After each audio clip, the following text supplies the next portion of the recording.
Assalamualaikum warahmatullahi wabarakatuh. Perkenalkan, saya Karisma Citra di sini akan menjelaskan mengenai apa itu Rock Quality Designation atau RQD.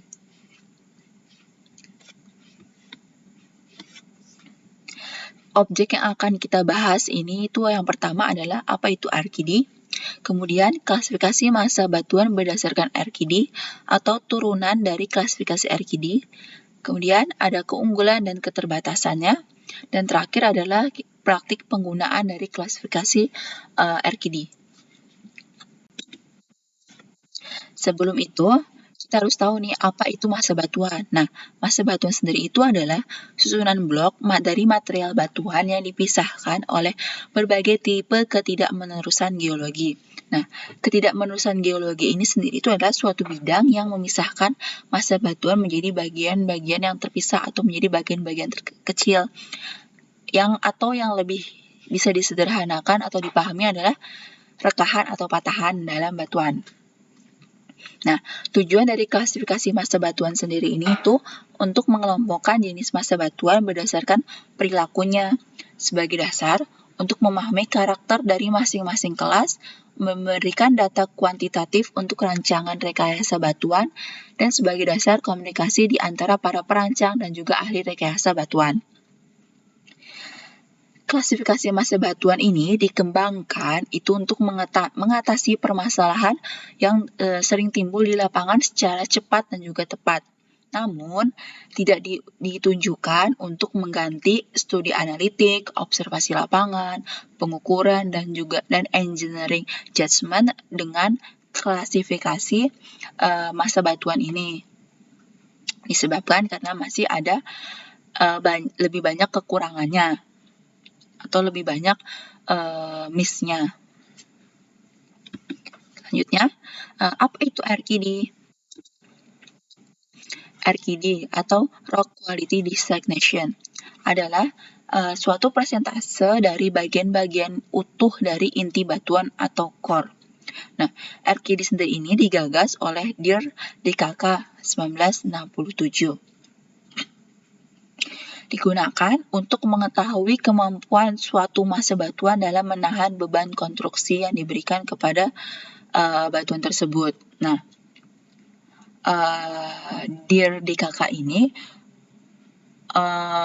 menggagas RQD itu sebagai sebuah metode kuantitatif dari rock mass classification. RQD ini tuh sebenarnya sederhana, sehingga nilainya tuh jadi kurang detail. Tetapi hingga saat ini masih banyak orang yang menggunakan klasifikasi RQD sebagai salah satu parameter uji kuantitatif dari rock mass classification. Konsep dari klasifikasi RQD ini itu sederhana sesuai dengan pengertiannya, yaitu adalah persentase dari patahan batuan dari total panjang dari suatu inti bor. Nah, semakin tinggi nilai RQD-nya itu, maka akan semakin baik atau bagus dari kualitas batuannya. Namun, kelemahan RQD sendiri itu adalah saat no recovery atau saat pengeborannya itu tidak menghasilkan sampel inti, kita ini akan kesulitan untuk menentukan klasifikasi RQD-nya, sebab RQD sendiri itu membutuhkan bagian-bagian utuh dari inti batuan, sedangkan jika no recovery itu kan tidak menghasilkan sampel inti, jadi tidak akan ada yang bisa diukur dari bor inti yang no recovery. Nah, dari keterbatasan sistem klasifikasi RQD ini, para ahli atau para ilmuwan geoteknik itu melakukan kayak penyempurnaan dari klasifikasi RQD ini dengan menambah beberapa parameter.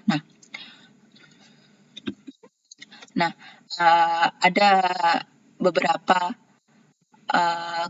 turunan dari klasifikasi RQD ini, yaitu yang pertama adalah ada Rock Mass Quality atau Key System, merupakan sistem yang memperhitungkan 6 parameter. Yang pertama itu RQD, kemudian jumlah kekar, kekerasan kekar, perubahan kekar, kondisi air pada kekar, dan juga faktor tekanan menurut Barton di KK 1974. Nah, selanjutnya itu ada namanya Rock Mass Rating atau RMR. Nah, metode klasifikasi ini tuh menggunakan parameter-parameter yang dapat mempengaruhi sifat batuannya yang tidak jauh dari klasifikasi key system tadi, yaitu ada parameter kuat tekan unaksial, RKD, kekar atau jarak ketidakmenerusan, kondisi kekar, kondisi air, tanah, dan juga arah kekarnya. Alasan utama penggunaan RMR ini adalah kemudahan dan fleksibilitasnya dalam berbagai tujuan praktis di bidang engineering. RMR ini ditetapkan dan dikalibrasi berdasarkan pengamatan dan pengalaman penggunaannya di dunia tambang, penggalian konstruksi sipil, dan juga pembuatan terowongan dangkal.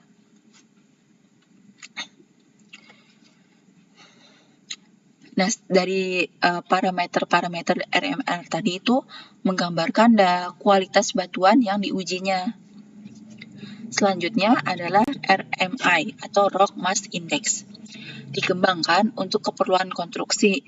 Nah, parameter yang digunakan atau yang diperhitungkan dari RMI ini yang pertama adalah ukuran blok. Diukur berdasarkan volume bloknya. Kedua, kekuatan material blok. Diukur berdasarkan kuat tekan unaksial. Ketiga, kuat geser blok diukur sebagai sudut gesernya. Nah, fokus utama pengembangan RMI ini adalah pada efek dari cacat pada massa batuan yang mengurangi kekuatan batuan utuh. RMI ini terkait dengan material yang digambarkan dengan keterkaitan properti batuan tersebut.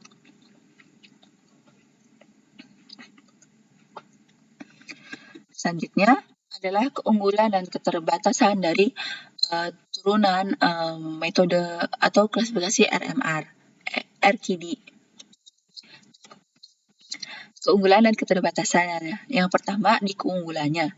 Keunggulannya jika kita menyatukan ketiga turunan klasifikasi RKD tadi dalam satu perhitungan, maka kita dapat memperoleh hasil yang berbeda dan juga mudah dilakukan perbandingan untuk analisis lebih lanjut sehingga hasilnya itu lebih detail.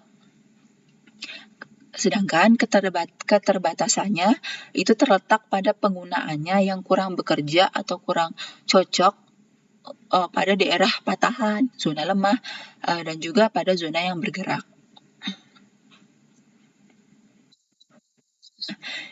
Karena kita hanya berfokus pada RKD-nya, maka ini adalah contoh dari foto dari core yang digunakan untuk klasifikasi RKD. Nah, untuk lebih jelasnya, kalian bisa menonton video berikut ini. Good day, everybody. This video will be about Rock Quality Designation Index, or what we also briefly called RQD. So this is very important value. We use it for almost all classification systems.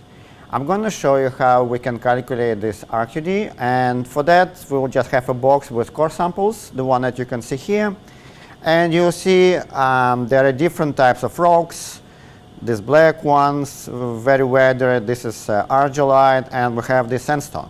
So I'm going to calculate RQD for this particular set of rocks, which is 1 meter. So this is the total run of this rock, which is sandstone. And to calculate RQD, we need to measure the size of each of the core here. You see some of them are bigger than others, some of them are very small. So we will just need to estimate, actually measure the size of each of the rock. And if it's 10 centimeters or greater, we're going to use it for calculation of RQD. If it's less than 10 centimeters, then we'll just ignore those samples. Pretty simple. So we'll start from the left, and I have a ruler here.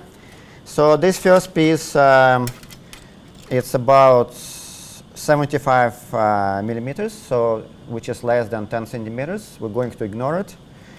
Next one is it's about 90 centimeters. 90 millimeters, which is 9 centimeters. Still, it's less than 10 centimeters. We'll ignore it. This sample, you see, it's broken. It's split, but the core is actually longer than 10 centimeters. You see that one. And we're going to include it in the calculations of RQD.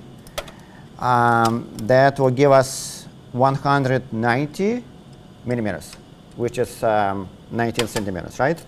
So you see that next samples, this one is about 6.5 centimeters. This is even smaller, 5 centimeters. So we're not going to consider this one. So we'll consider this one, which is 190 millimeters. And then this small. This one, the last sample here, or like close to the last, this is pretty big one. And when I measure this one, it will give approximately 145 millimeters. So what we do next is we're gonna sum the length of this core and this one, and we'll divide by 1 meter, because that's 1 meter of the total run of this rock. So which is 190 plus 145 millimeters divided by 1,000, which is 1 meter. And then we will change it to percentage, multiply by 100. It will give us approximately 33.5%, which is RQD. It's actually pretty low. What we would like to see, that there are more pieces which are longer than 10 centimeters. That will increase RQD. We'd like to see about 90–95%. That will be for really good quality rock. Thank you for watching this video and have a nice day. Nah, dari video yang telah dijelaskan tadi, ini saya akan menjelaskan lebih detail cara perhitungan dari klasifikasi RQD ini. Di sini sudah ada contoh dari core intinya yang memiliki panjang sebesar 200 cm, di mana yang terdiri dari beberapa bagian yang dipisahkan oleh namanya retakan atau rekahan. Yang paling bawah itu panjangnya 0 cm. Kenapa 0 cm atau tidak terhitung? Karena dia no recovery, yaitu tidak menghasilkan intinya, tidak menghasilkan core inti dari hasil pemboran. Jadi tidak dihitung. Kemudian yang kedua itu memiliki panjangnya 43 cm. Yang ketiga 20 cm. Dan yang keempat itu tidak dihitung, karena jika dilihat bahwasanya di core yang keempat ini atau di pecahan yang keempat ini itu retakan atau pecahannya itu sangat kecil, yang sudah sangat kecil. Jadi diperkirakan tuh panjangnya itu kurang dari 10 cm. Jadi tidak dihitung, karena syarat dari penggunaan klasifikasi RQD ini kita menggunakan core dengan panjang tuh lebih dari 10 cm yang bisa dimasukkan dalam klasifikasi. Kemudian yang kelima itu punya panjang 17 cm dan yang terakhir itu punya panjang 38 cm. Nah, setelah kita menghitung panjang core ini, kita masukkan ke dalam rumus RQD. Nah, apa itu rumusnya? Yaitu yang seperti yang terlihat di gambar, bahwa yaitu jumlah core inti yang terukur atau contoh panjang yang lebih dari 10 cm dikurang total panjang inti core-nya dikali 100%. Nah, dari contoh ini kita masukkan rumus, yaitu 38 ditambah 17 ditambah 20 ditambah 43 dibagi 200 cm dikali 100%, yaitu hasilnya adalah 59%. Nah, dari hasil 59% ini kita masukkan ke dalam klasifikasi RQD, yaitu yang ada di bawah ini, di mana nilai RQD-nya kurang dari 25, kualitasnya very poor. 25 hingga 50 itu poor. 50 hingga 75 fair, 75 hingga 90 good, dan 90 hingga 100 itu excellent. Dari contohnya kita mendapatkan nilai sebesar 59%, yaitu dimasukkan ke dalam klasifikasi itu termasuk ke dalam range 50 hingga 75 yang berarti punya kualitas yang fire atau sedang, punya kualitas yang sedang. Begitulah cara menghitung nilai RQD dan mengklasifikasikannya. Sekian dari penjelasan saya mengenai RQD ini. Kurang lebihnya mohon maaf. Saya akhiri. Wassalamualaikum warahmatullahi wabarakatuh.